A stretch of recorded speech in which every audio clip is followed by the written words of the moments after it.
Hello and welcome to the show. Today you are not going to be seeing a Pontiac Aztek going drifting.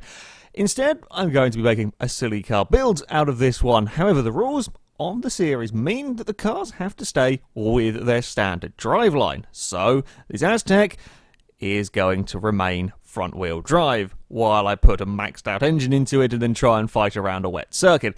Let's be honest, is it going to challenge our Lancia? Very unlikely. Should be interesting, though, to see how it fares against the Volvo. That is going to be its big target. I love that they have these silly cars in Forza. It's fantastic that we can mess about with these stupid cars and see what they can do. I'm kind of hoping as well I can get it past the 200-mile-an-hour mark. Engine-wise for this car, I was really hoping we were going to get the NASCAR engine for it. Sadly, we do not. You can, if you're really, really stupid, put a Turbo Rally engine in it. I would not want to deal with a Turbo Rally engine in an Aztek. Oopsie, not the button I wanted. Yeah, you can go for the Turbo Rally engine, a manic engine, that one. You can have the 5.7-litre V8, fairly solid engine, goes in just about every single car in the game. Or you can have the 3.7-litre V6, which is the one that we are going to use. I believe it can get the most power out of this lot. So yeah, we're going to see how it does with the Nissan 370Z's engine. Of course, keeping it front-wheel drive. We shall go for some twin turbos on the car as well. I don't know whether this thing is going to be, or how ludicrous this thing is going to be handling-wise. Likely to be quite silly. We'll go for a diffuser on the front, and we will go for a, pretty silly wing on the back. Admittedly, there's not really any place that you can put a wing on this guy. It wasn't really designed for having, well, I mean, it's kind of a wing. It wasn't really designed for having a silly wing, or a wing of any sorts. So, yeah, that's going to go. That's going to go there. Right, tyres. These are going to be quite important on the car, of course. We will be going for race tyres. I'm liking how the PI isn't out of D class yet on this. We'll be going for maximum tyre widths. 255s on the front are... they're okay. I've seen a lot worse on front-wheel drive cars, so it might not spin the wheels quite as... It's going to spin the wheels a lot. It might not spin them quite as crazily as we have seen. Can't remember what tyres the Volvo has on it, but yeah, it should be interesting. I'm kind of secretly hoping that, as much as I like the Volvo, kind of secretly hoping that this beats the Volvo just for reasons of silly. With this car, and perhaps with it having slightly less power, might be quite useful for the vehicle. It will be a damn sight heavier though, so I don't know. Admittedly, sometimes the weight can be a little advantageous. Not sure it quite works as well with a front-wheel drive car. Just having that added stability for rear-wheel drive cars can work out quite nicely. For front-wheel drive cars, don't really know. Suspect it's more likely to be problematic, but there we go. Right, stick on the roll cage, because we're going to need all of the handling we could possibly get in this. The PI is not going up at all. This may well be the lowest PI of any vehicle that I have used for this series by quite some way, unless the engine magically jumps it up massively, but I really don't think it's going to. Are we going to have some trouble getting this into A-class? We might just get it to A-class. I don't think we're going to get it into S, though, judging by this. Okay, turbos and camshafts and stuff, give us lots. I know you're going to give us decent power. Give us lots of PI as well.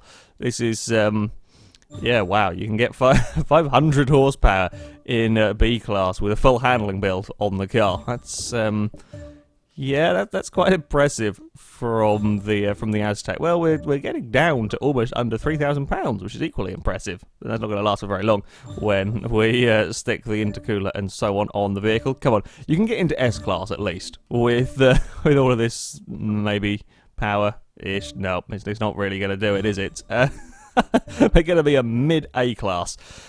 Wow. By far the lowest PI of any vehicle I have driven on this series. I was expecting it to at least kind of get into S-Class. 875 horsepower, though, going through the front wheels. It's 100 horsepower down on the Volvo. 616 foot-pounds of torque. I think it's a little bit down on torque as well. I think does the NASCAR have about 800 foot-pounds of torque? So it's down on power and torque on the Volvo, which is, to be expected from this. It is heavier. The tyres aren't the worst that we've seen, but still, this is a lot of power going to the front of the car. Well, it is, time to be quite scared by the wheel spin, I think, in the Aztek, and see how it drives. So that of course means taking the Pontiac to the Brands Hatch Indy Circuit in the pouring rain, where we are going to get 6 laps to try and go as fast as possible. Now, our leader, the Lancia, is not really going to be troubled. It has a 49.8, and I very highly doubt the Aztek is going to get anywhere. If it can get within 10 seconds of the Lancia, it'll probably do it quite well. Our main target really with this is the Volvo, a 55.0. That is what we are going to be trying our best to beat. Right, oh, and I managed to stall it immediately. Right, the car pulls really quite badly. If you just boot it, we pull... Okay, no, we're not going to do it. Perhaps with the way that the road was slightly banked there. If you booted it off the start line, it pulls quite poorly to the right-hand side.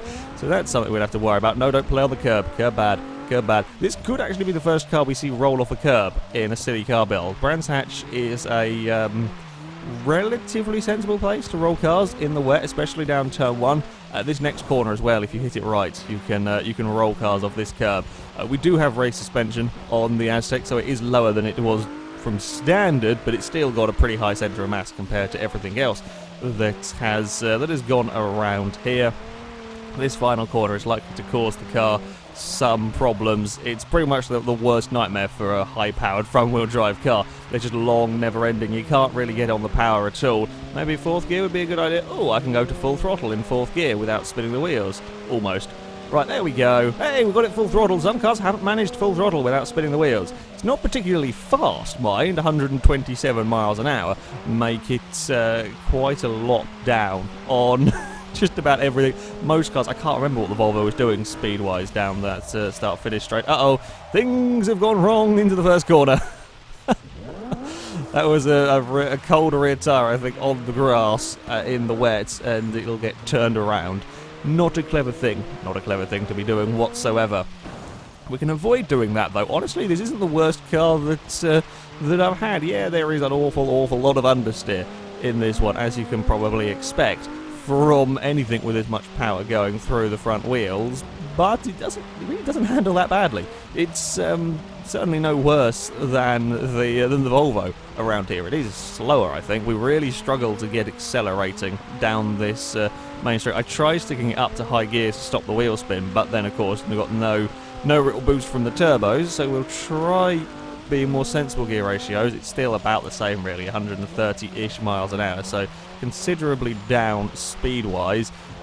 Being slightly wary of that curb through turn 1. You want to get a good line, of course, but if you push things a little too hard and we brush the curb, we see many a car launched onto their side and often going over, so taking a little bit careful. I tried to get on the power too soon out of turn 2 and we ran off towards the grass, but again, just about getting away with it. We're taking a little bit of a shortcut. We still have 2 wheels on the track, so things are fine. We're still fighting the wheel spin down here. If you're a moron with the throttle, of course, you're going to get a mile, just an absolute mile of wheel spin, never-ending wheel spin probably around here. But if you're a little bit careful and you get it right, you can actually use some of the power. I mean, an Aztek doing 130 at Brands Hatch is quite impressive, really. There's not very many of them. I don't think there'll be any of them that would be able to do that feat. Here we go again. There we go. We did actually get 130. 57.6 on its first decent flying lap is not too bad. Not too bad at all. And it can actually survive the curbs down there quite nicely. It got a little bit bounced onto 2 wheels, but there we go. He's a couple of seconds down on the Volvo, and I'm not sure. Maybe I can find a little bit of time. I'm not sure I can find 2 seconds worth of time around here, and it got within, what is it, within 8 seconds of the Lancia.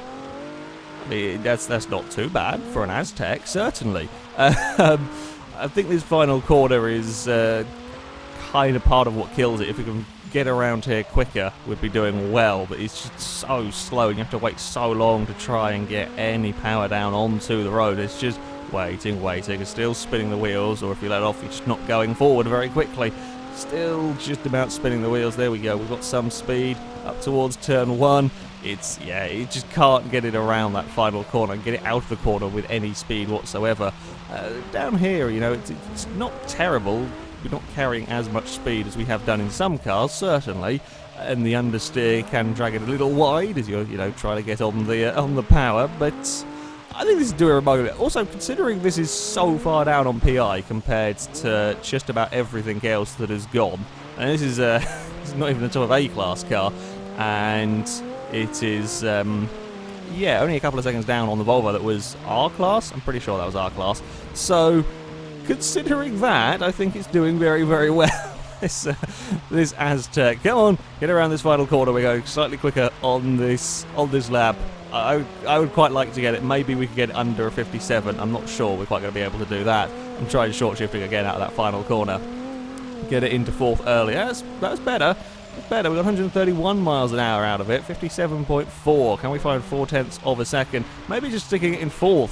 Fourth is a good gear. Maybe we just leave it in fourth. Maybe that'll work. Around here. Okay, fourth probably won't quite work coming out of here, but let's try it in third, perhaps. Yeah, I really hope I can find some more time in the Aztek. It's really, everything considered, this is really not a terrible car for the amount of stupid power that has gone into it. This does not drive that badly. Oh no, understeer. Oh, we've found loads of time. That is what we need to be doing with it. This is actually going to be a pretty damn respectable lap if I can not run wide out of any of these corners. Come on, Aztek. We can not quite embarrass the leaderboard, but we can do pretty damn impressively well. Okay, I may have short shifted a little too soon with that final gear change, though. Oh, we can just get a burst of wheel spin coming around that corner. What is it going to be lap time wise? Hey, 56.6.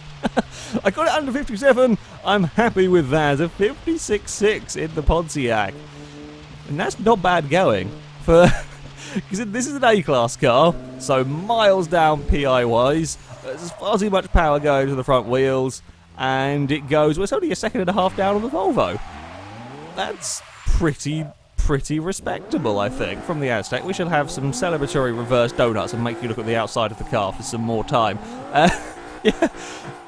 Honestly, it's not the most difficult car I've had to drive. Of course, the understeer is always going to be a factor when you have this much power in a front-wheel drive car. It is inevitable, really. But it actually fared pretty well, and keeping it in a higher gear definitely worked for that final lap. We found some speed in the car. Oopsie, the hills not playing nice with the Aztek, trying to do reverse donuts there.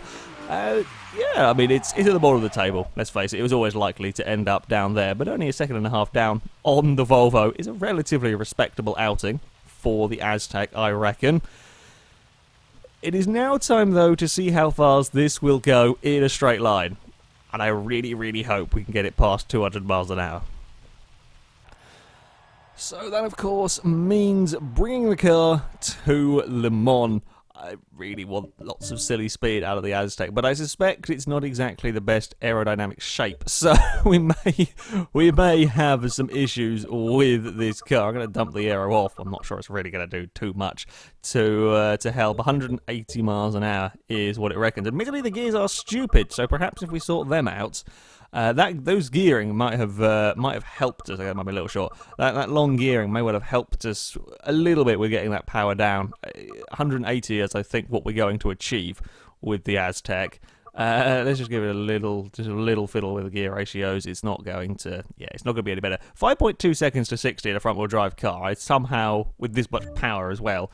I'm not sure about that. It's pretty good going, though, if it can do it. It's just going to be wheel spin. I wonder if I can wheel spin the entire way down the straight again. That would be, be quite cool if we could manage that. Right, we are off, and we are still wheel spinning down here. Fifth gear. Yeah, we've still got some wheel spin going on. Oh, crap, we've got to get on the brakes, and we've got to make a turn. Around here, whoa! Big oversteering moment. Well, we've warmed up the rear tyres. I mean, I guess that's one way to do it. Scare yourself going into the second corner, I guess, technically. At Le Mans, with the thing going sideways, is a way to warm up the rear tyres. Right, so we're coming towards the straight now. I've no idea how this car is going to fare across the bumps either. It's probably one of the largest, sort of size-wise cars that I've done this with, so we could have a big accident, or it could do quite well. No idea. No idea what we're going to get. This will be a good test, though, as we come onto the straight. Pretty good, actually. I mean, it hits them, it gets bounced around, but survives it pretty well. Now, the speed, the 180 miles an hour, I don't know whether that is limited because the car is, well, awfully shaped, or whether it is limited because of handling issues.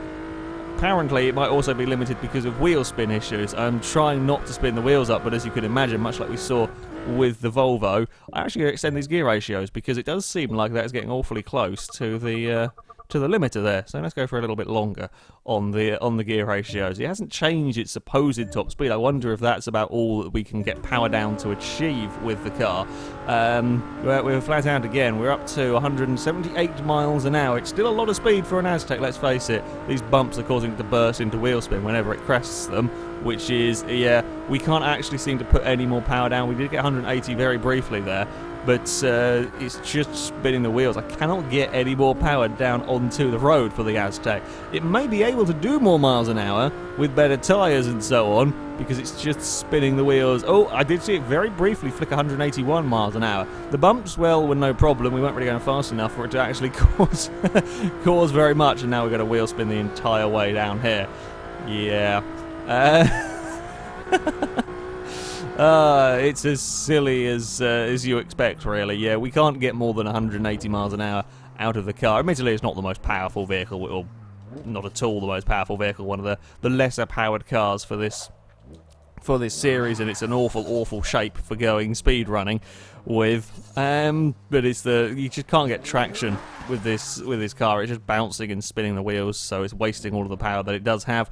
So yeah, it doesn't really quite work. 180 miles an hour, not quite the 200 that I would have liked to have got with the Aztek, but still, you know, relatively respectable for for what it is. It is by far the slowest of the cars we have had down here. The crazy front-wheel drive Volvo got well past 200. They got to like 228 miles an hour. So yeah, it's some 48 miles an hour down on the crazy Volvo. So yeah, straight line speed, not particularly good for the Aztek. Around the circuit, though, you know, quite impressed, actually. Considering how far down it is PI-wise, it did pretty damn well. silly vehicle, nevertheless. But glad to see silly vehicles in Forza. You can often have fun messing about with them. And yeah, you know, it held its own. It held its own at Brands Hatch, all things considered. Anyway, that is it for this video, guys. Thank you very much for watching, and until next time, goodbye.